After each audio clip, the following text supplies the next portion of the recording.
Chapter 86. As Prince Julian passed through the iron doorway into the mountain, he had the uneasy feeling that he might never escape. The Valley of the Fallen. What am I doing here? The space beyond the threshold was cold and dark, barely illuminated by 2 electric torches. The air smelled of damp stone.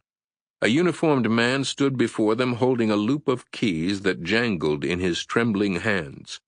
Julian was not surprised that this officer of the Patrimonio Nacional seemed anxious. A half-dozen Guardia Real agents were lined up right behind him in the darkness. My father is here. No doubt this poor officer had been summoned in the middle of the night to unlock Franco's sacred mountain for the king. One of the Guardia agents quickly stepped forward. "Prince Julian, Bishop Valdespino, we've been expecting you. This way, please."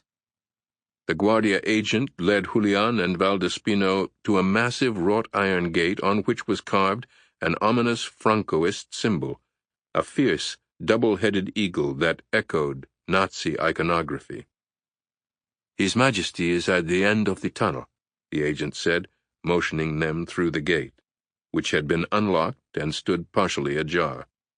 Julian and the bishop exchanged uncertain glances and walked through the gate, which was flanked by a pair of menacing metal sculptures, 2 angels of death clutching swords shaped like crosses. More Francoist religio-military imagery, Julian thought, as he and the bishop began their long walk into the mountain. The tunnel that stretched out before them was as elegantly appointed as the ballroom of Madrid's royal palace, with finely polished black marble floors and a soaring coffered ceiling. The sumptuous passageway was lit by a seemingly endless series of wall sconces shaped like torches. Tonight, however, the source of light in the passageway was far more dramatic. Dozens upon dozens of fire basins, dazzling bowls of fire arranged like runway lights, burned orange all the way down the tunnel. Traditionally, these fires were lit only for major events, but the late-night arrival of the king apparently ranked high enough to set them all aglow. With reflections of firelight dancing on the burnished floor, the massive hallway took on an almost supernatural ambiance. Julian could feel the ghostly presence of those sad souls who had carved this tunnel by hand, their pickaxes and shovels poised, toiling for years inside this cold mountain, hungry, frozen, many dying, all for the glorification of Franco, whose tomb lay deep within this mountain. "Look carefully, son," his father had told him. "One day you'll tear this down." As king, Julian knew he would probably not have the power to destroy this magnificent structure, and yet he had to admit he felt surprised that the people of Spain had permitted it to stand, especially considering the country's eagerness to move past her dark past and into the new world. Then again, there were still those who longed for the old ways, and every year, on the anniversary of Franco's death, hundreds of aging Francoists still flocked to this place to pay their respects. "Don Julian," the bishop said quietly, out of earshot of the others, as they walked deeper into the passageway.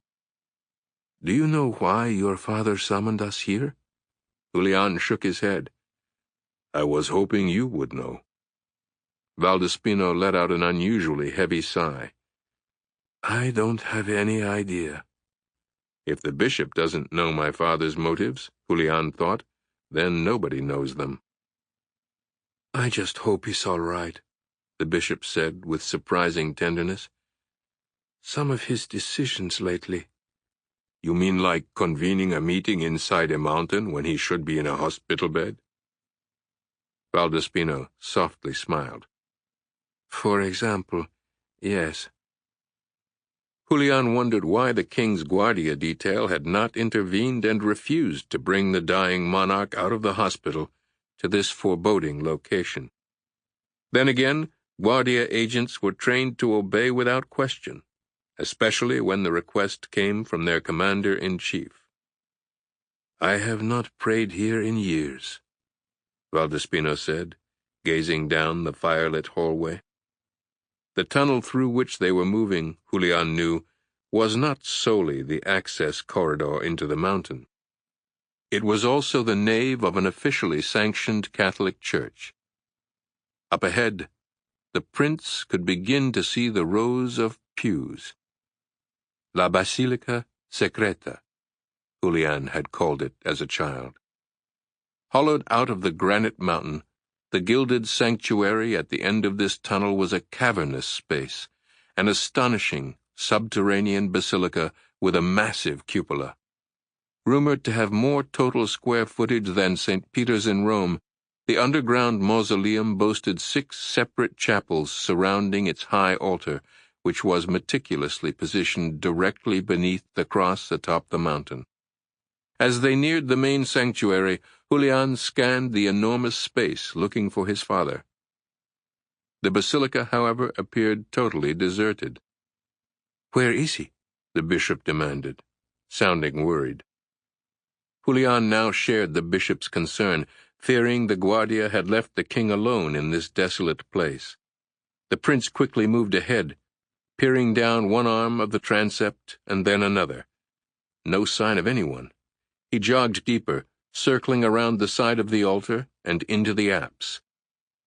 It was here, in the deepest recesses of the mountain, that Julian finally spotted his father and came to an abrupt halt.